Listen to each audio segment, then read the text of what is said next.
Task کے بعد وہ واپس آتے ہیں. واپس آنے کے بعد پھر وہ بڑے خوشی سے ملتے ہیں. سب سے پہلے دونوں بیٹوں سے وہ ملتے ہیں. پھر وہ سب سے پہلے کہتے ہیں کہ مجھے یہ وہاں کا احوال بتاؤ کہ وہاں پہ کیا معاملات پیش ہوئے حلب میں جہاں پر آپ لوگ گئے تھے. تو گندوگدو بتاتا ہے کہ وہاں کے حالات کچھ اچھے نہیں ہیں کیونکہ وہاں پر بڑی سازشیں چل رہی ہیں اور سلجوق کو اور جو ترک ہیں وہ آپس میں لڑانا چاہتے ہیں, سلجوق کو توڑنا چاہتے ہیں اور سلیبی اپنا راستہ صاف کرنا چاہتے ہیں. تو سلیمان شاہ کافی پریشان ہوتے ہیں. وہ کہتے ہیں یہ معاملہ اچھا نہیں ہے, لیکن ارطغرل ساتھ ہی بتاتے ہیں کہ اب ایسا نہیں ہوگا انشاءاللہ, کیونکہ ان کا جو ایک خاص بندہ تھا, ان کا سالار اعظم تھا جو کہ کافر اعظم ہے بیسیکلی, اس کو ہم اپنے ساتھ لے آئے ہیں. اب وہ ایسی قدم یا ایسی حرکت نہیں کر سکتا. تو اس پر سلیمان شاہ بہت خوش ہوتے ہیں اور کہتے ہیں کہ تمہاری وجہ سے میرا سر فخر سے بلند ہو گیا, یعنی کافی خوشی کا اظہار کرتے ہیں.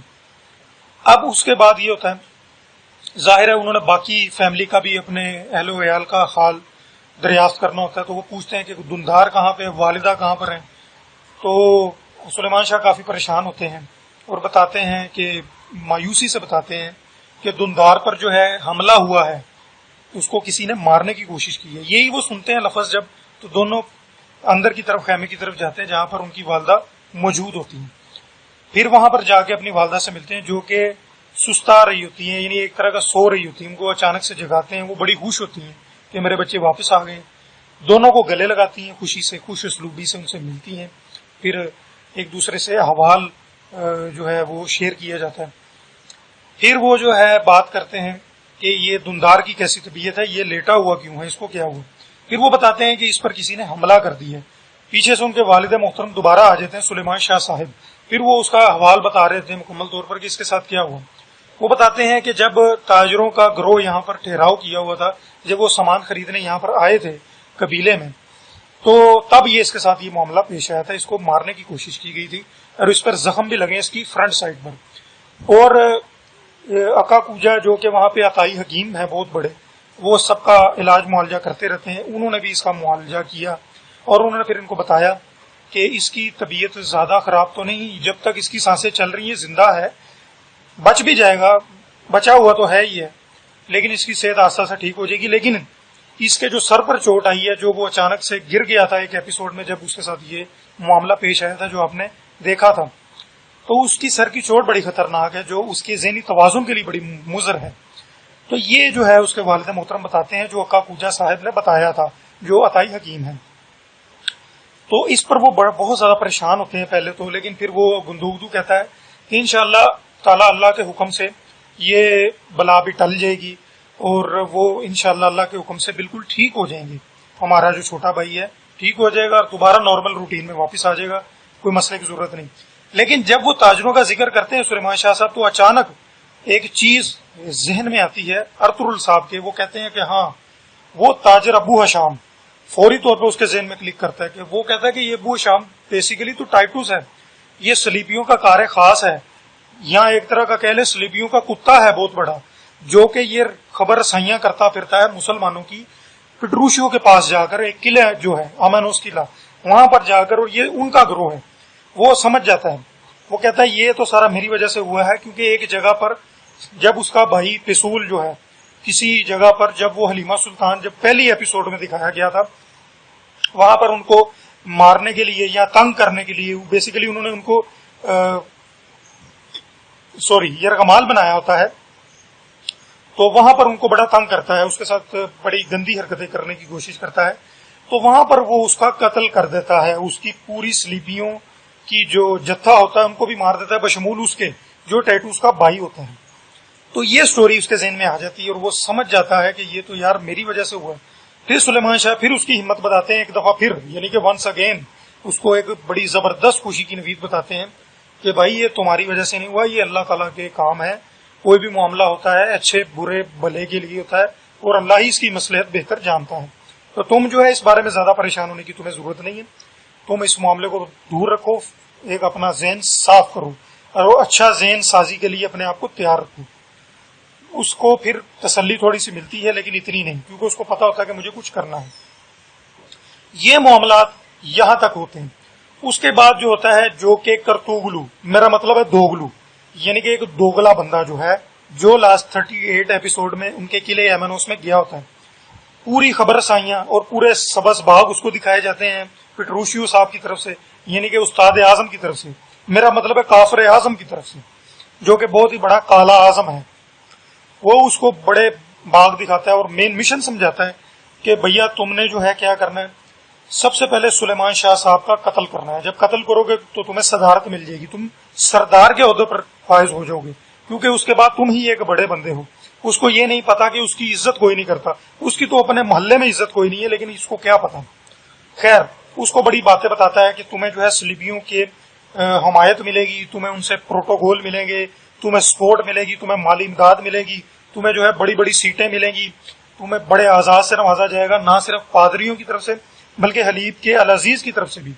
یہ باغ اس کو دکھاتا ہے، تو یہ باغ اس کو بہت زیادہ دکھا بھی دیتا ہے، اور اس کے علاوہ اس کو اشرفیوں کا ایک صندوق پیش کر دیتا ہے کہ جاؤ عیاشیاں کرو، یہ حرام کا مال تمہارے لیے ہی ہے، اور جا کے اس کو بانٹو، خود بھی عیاشی کرو اور اپنے جیسے گندے بندوں کے ساتھ مل کر گل چھڑنے اڑاؤ، اور ان کے ساتھ جو ہے جو موج مستی کر سکتے ہو تم کرو، گل کپاڑے اڑاؤ جا کے، کیونکہ وہ بھی بندہ دوگلا ہے، منافق ترین آدمی ہے جو کرتوغلو ہے، یہ سب کو معلوم ہے، اور اسے یہ توقع بھی اس سے یہی کی جا سکتی ہے۔ اب جناب علی بعد میں اب اس کا واپسی کا ٹائم ہو رہا ہوتا ہے، اسی اسنا میں جو سلطان اپنا جو سردار سلیمان شاہ صاحب ہوتے ہیں، عبد الرحمان جو کہ ان کے محفوظ یعنی کہ ان کو حفاظت کرنے کے کام پر مامور ہیں سلیمان شاہ صاحب کی، ان کو اندر بلا کر ایک آرڈر جاری کرتے ہیں کہ بھائی ایمنوس قلعے میں جائیں آپ، اور اس قلعے میں جا کر ان کا احوال، ان کا جائزہ لیں کہ وہ کیا کرتے پھر رہے ہیں، ان کے قریبی جا کر معلومات لیں، اور اپنے حفاظت کے بندے، اپنے کام کے بندے لے کر جائیں، 2-3۔ وہ ایسا ہی کرتا ہے، وہ کہتا ہے جو حکم سردار جیسے وہ کرتے ہیں، وہ لے کے 2-3 بندے اپنے جیسے چلا جاتا ہے۔ بدقسمتی سے کیا ہوتا ہے کہ اس کے بندوں کو بری طرح سے ایک ان کا کلوٹیس ہے جو کہ مارکوس کے بدلے میں آیا ہے، اس کی ریپلیسمنٹ میں انہوں نے اس کو رکھا ہے، وہ پیچھے سے وار کرتا ہے، کیونکہ گندے کافر لوگ پیچھے سے وار کرتے ہیں، یہ یاد رکھنا۔ اس نے بھی پیچھے سے وار کیا، عبد الرحمان صاحب کو اڑا دیا، اور اس کے جیسے 1-2 بندوں کو بھی اڑا دیا، فارغ کر دیا۔ ایک بندہ بچا، ٹوٹل 3 آدمی تھے، ایک بندہ بچا، پتہ نہیں اس کا کیا نام ہے، وہ بھی انہی میں سے ہی ہے، یعنی کہ ان کے حفاظت والے مامور پہ بندوں میں سے تیسرا بندہ وہ ہے، اس کو جو ہے وہ یرغمال بنا کے قلعے میں لے جاتا ہے۔ اب اس کی واپسی کا ٹائم ہوتا ہے اسی اسنا میں کرتوغلو صاحب کا، جی ہاں بالکل، وہ اب واپس وہ آ رہے ہوتے ہیں اس کو لے کر اس کے بندے کو، اور یہاں پہ یہ واپسی پر جانے کی کوشش یعنی کہ تیاری میں ہوتا ہے۔ پھر واپسی پر اس کو یہ بتاتا ہے پٹروشیو کہ میرے بھائی دیکھو، 3600 ان کے گھڑ سوار ہیں، 7000 ان کے جنگجو زبردست قسم کے لوگ ہیں، اور ان کے بدلے میں تمہاری ٹیم صرف 2000 جنگجوؤں پر مشتمل ہے۔ بہت واضح اور بہت بگ ڈفرنس ہے، تم دیکھ سکتے ہو۔ کرتوغلو پریشان ہوتا ہے، اس سے سوال کرتا ہے کہ تمہیں یہ کیسے پتا چلا؟ وہ کہتا ہے دیکھو العزیز کوئی کام میرے بغیر کر سکتا ہے کیا؟ وہ کہتا ہے کہ اب یہ تم ہی بہتر جان سکتے ہو۔ ساتھ ہی وہ کلوڈیس جو ہے اندر انٹر ہوتا ہے، اس جو نگراں ہوتا ہے اس کو لے کر، یعنی کہ تیسرا بندہ جو اس نے اپنی گرفت میں کر لی، 2 تو وہ مار آتا ہے، اور یہی بات وہ اس کے سامنے بھی بتاتا ہے کہ 2 لوگوں کو میں گہری نیند یعنی پکی نیند ہی سلایا ہوں، اور تیسرے بندے کو تمہارے پاس لے آؤں، اور ایک عاجزانہ خدمت میں پیش ہوتا ہے۔ اس کو وہ کہتا ہے کہ فوری طور پر تم اندر جاؤ، تمہارے منتظر ہیں کارڈینل تھامس صاحب جو کہ خسرا صاحب ہیں، ان کے پاس جاؤ، جو کہ اگلی قسط میں اس کا حوال ہوگا، یعنی کہ 40th ایپیسوڈ میں ہوگا اس کا حوال کلوڈیس کا، وہ اس میں بتائیں گے انشاءاللہ۔ ابھی 39 کی بات ہو رہی ہے۔ اب یہ یہاں تک یہ ہو گیا۔ اب کرتوغلو واپس اپنے جو ہے قبیلے کی طرف لوٹتا ہے، اور سب سے پہلے اپنے جب خیمے میں داخل ہوتا ہے تو اس کا جو کار خاص کتا ہے، بہت بڑا گندا بندہ ہے البرکو، جس کو بولنے چالنے کی تمیز کوئی نہیں، وہ ملتا ہے اس کو، جو کہ اس کا بندہ ہے اپنا کرتوغلو کا۔ وہ بڑا خوش ہوتا ہے کہ سردار آپ کہاں گئے تھے، بڑی دیر سے واپس آئے، تو کیا رپورٹیں ہیں؟ وہ سارا بتاتا ہے کہ بیٹا میں جو ہوں وہاں سے آیا ہوں، جتنی ہم نے مکاریاں اب تک کی ہیں وہ سب کا صلہ جو ہے اب ملنے والا ہے میرے بچے، اب سمر مل رہا ہے۔ یہ دیکھو میں صندوق میں اشرفیاں لے کے آیا ہوں۔ اس کے منہ سے رال ٹپک دی ہے اور وہ اشرفیوں کو اٹھاتا ہے، البرکو جو ہوتا ہے، فوری طور پر اس کا پیغام سلیمان شاہ کا آتا ہے کہ جو کرتوغلو جتنی خبریں لے کے آئے واپس اس کو لے کے آؤ، یہ مجھے بتائے کہ کیا یہ لے کر آیا ہے. وہ پہنچتا ہے, سلیمان شاہ صاحب اس سے پوچھتے ہیں کہ بھائی جان آپ بتائیں کیا معاملات ہیں اور جنگ کے کیا معاملات ہیں. وہ بتاتا ہے کہ پہلے تو 3 دن تک العزیز کی فوجیں ہم اس کے اپنے مورچے میں بھٹکنے بھی نہیں دیں گے, جبکہ چوتھے دن ہمارے جو بچے ہیں, عورتیں ہیں, وہ بہت پریشان ہوں گی, ان کے رحم و کرم پر ہوں گی, ان کے جنگجوؤں کی. 5ویں دن ہمارے سب جنگجو مارے جائیں گے, پست ہو کر رہ جائیں گے. اس طرح کی گندی باتیں, مایوسی والی باتیں اس سے کرتا ہے, اور اسے سیدھا ہو کر بات کرتا ہے بدتمیزی کے زمرے میں. کہتا ہے کہ دیکھو تم کائی قبیلے کے یا جو ہمارا قبیلہ ہے اس کو بچانے کے لیے ہو کہ یہاں کے جنگوں کے سلسلے میں ہی ہو. وہ کہتا ہے تمہارا کیا مقصد ہے, تمہارا مطلب کیا ہے اس بات کا.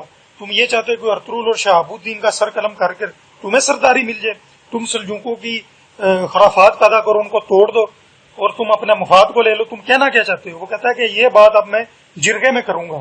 اب کہ تمہاری حکمت عملی کیا ہے؟ وہ کہتا ہے جرگے میں کیا بات کرو گے, میرے سامنے آپ کرو. کہتا نہیں, یہ بات وہاں ہی ہوگی کیونکہ یہ بھلائی کی بات میں کر رہا ہوں.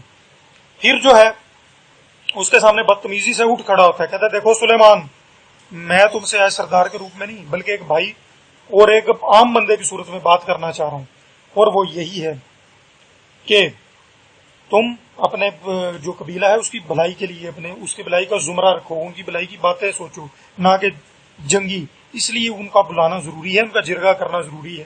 اور کیا اچھا ہو کہ ہم جمعے کے بعد اس جرگے کو رکھ لیں تاکہ پوری میٹنگ ہو اور اس میں ہم اپنی ساری باتیں بتا سکیں. پریشان ہو جاتا ہے کافی سلیمان شاہ. اسی اسنا میں پھر کیا ہوتا ہے کہ جو دہلی دمیر صاحب ہیں وہ اپنی بیٹی کی بڑی عیادت کر رہے تھے. اس کو کہتے ہیں کہ بیٹا اب دیکھو بڑا اچھا موسم آنے والا ہے, خزاں کا موسم ختم ہونے والا ہے, بہار آ رہی ہے, دیکھو بڑے اچھے حالات ہیں ہونے والے ہیں, معاملات سیدھے پدرے ہو رہے ہیں, تم اب ٹھیک ہو جاؤ گی, تمہارے ساتھ کوئی معاملہ نہیں ہوگا. اسی اسنا میں روشنی جو کہ دوسری ورژن میں ہے, اصل نام اس کا گوگچے ہے, وہ اندر انٹر ہوتی ہے, بلکہ پہلے پوچھتی ہے کہ دمیر چاچا یا دمیر استاد میں اندر آ جاؤں. وہ کہتا بیٹا آ جاؤ اندر.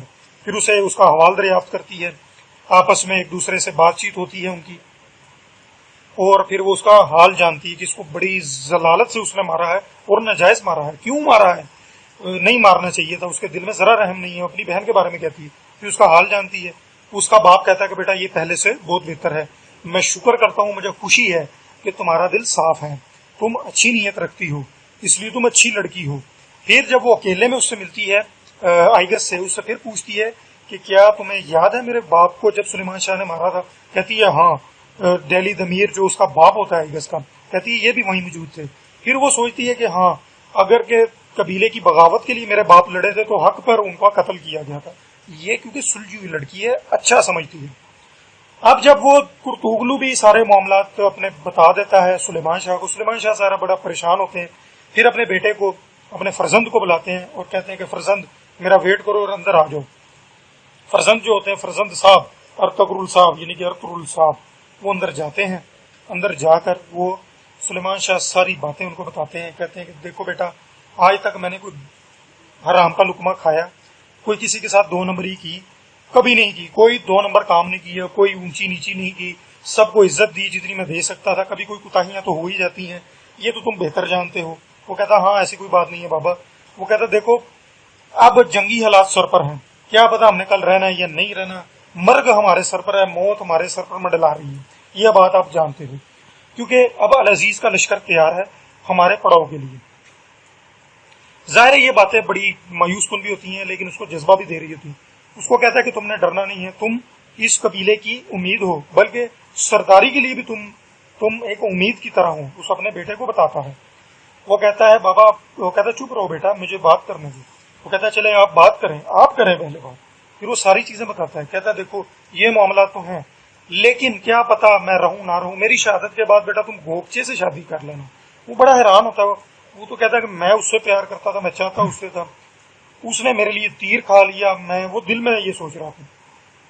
وہ کہتا ہے کہ تم پریشان نہ ہو, میں جانتا ہوں حلیمہ سلطان کے بارے میں بھی, حلیمہ سلطان کے بارے میں بھی, گوگچے کے بارے میں بھی. اس کے علاوہ تم نے جتنی بھی قربانیاں دی ہیں میں اس کے بارے میں بھی جانتا ہوں, ساری چیزوں کا مجھے علم ہے. لیکن تم ایک اچھے بندے ہو, ایک اچھے انسان ہو, تمہاری بڑی قدر و قیمت ہے, تم نے بڑی لڑائیاں کی ہیں, تم اچھے جنگجو ہو, تو جو ہے تم اس سے شادی کر لینا. یہ کہ سن کے بڑا پریشان ہو کر باہر آ جاتے ہیں. باہر جب آتا ہے واپس اس گندے بندے کے خیمے میں چلا جاتا ہے جس کا نام کرتوغلو ہے، یعنی کہ دوغلو ہے. اس کو دوغلو صاحب فوری طور پر یعنی کرتوغلو اپنا خنجر نکالتے ہیں، فوری طور اس کو کہتا ہے اوے اپنا خنجر اندر. وہ کہتا ہے اس کا ابھی ٹائم نہیں آیا، جب اس کا ٹائم آئے گا تب نکال دینا. وہ کہتا ہے کیا مطلب ہے تمہارا؟ کہتا ہے جو سازشیں بنتے پھرتے ہو نا تم، مجھے ساری خبر ہے. حلب کے سفر سے لے کے اب تک، یہاں تک کے سفر تک مجھے تمہاری گندی مکاریوں کو، کالی چالوں کا سب کا پتا ہے. وہ کہتا ہے تمہیں کیسے پتا، تم کیا جانتے ہو؟ کہتا ہے مجھے سارا پتا ہے لیکن مسئلہ یہ ہے کہ میرے پاس ثبوت کوئی نہیں. پھر وہ مسکرا کر کہتا ہے کرتوغلو اگر تم ایک بھی ثبوت لے ہو تو میں تو تمہارا اسی دن سے غلام ہو جاؤں گا، لیکن اگر تم نہ جان سکو تو میں ایک ایک الزام کا بدلہ لوں گا، کیونکہ تم بہتان بازی کے، چال بازی کے، گندے الزام بازی کے علاوہ کر بھی کیا سکتے، تمہارے پاس ہے ہی کیا. وہ کہتا ہے بس اس طرح کی حرکتیں کرنا بند کرو کرتوغلو، تم میرے باپ کی ناجائز اولاد تو نہیں ہو لیکن ناجائز اس کی نرمی کا فائدہ اٹھاتے پھر رہے ہو. اٹھا لو جتنا فائدہ اٹھا سکتے ہو، ان قریب تمہارا وقت بہت قریب ہے اللہ کے حکم سے، کیونکہ اب ہمیں گندے بندوں کی جو چالیں ہیں، ان کا جو حربہ ہے، اس کا جانچ پڑتال ہو چکی ہے، اس کو جان چکے ہیں کہ کون صحیح ہے اور کون غلط ہے. تم اس طرح کی جو ہے عیش میں نہ رہو. ہمیں سب معلوم ہے تمہارے بارے میں، تمہارے کالے دھن کے بارے میں، ہر چیز کے بارے میں پتا ہے. تمہارا انجام بہت قریب ہے میرے بچے. اس کا ہاتھ پکڑ کر کہتا ہے اب تمہاری زیادہ چلنے والی تمہارا وقت قریب ہے اور تمہیں تن دوں گا بہت گندے طریقے سے. تو یہ اب تک کا حوال ہے، اور اس میں کافی جو چیزیں مین تھی سب کو جو ہے ہم نے کوشش کی کور کیا. میں پہلے سے بتا چکا ہوں کہ یہ سٹوری وائز آپ کو لے کر چل رہا ہوں، کیونکہ ڈیٹیل وائز ایپیسوڈ تو سارے دیکھ رہے ہیں، سٹوری آپ کو کوئی کوئی بتائے گا اس طرح. تو سٹوری کو ایک اپنا مزہ ہے، اپنا اس کا ایک ٹرینڈ ہے، تو اس کو بھی ضرور دیکھا کریں. اگر آپ دیکھتے ہیں، جنہوں نے پورا دیکھا ہے، جو دیکھ رہے ہیں ان کا میں شکر گزار ہوں. اگر آپ کو ویڈیو اچھی لگتی ہے تو ضرور لائک کریں، شیئر کریں اور اپنی آراء کا ضرور اظہار کریں. اپنے دوستوں کے ساتھ لازمی شیئر کریں. سبسکرائب کرنا کبھی مت بھولیں اور گھنٹی کے آئیکن کو لازمی دبا دیں یار، اور آل کے بٹن پہ لازمی کلک کریں. تھینکس اے لاٹ. اللہ حافظ.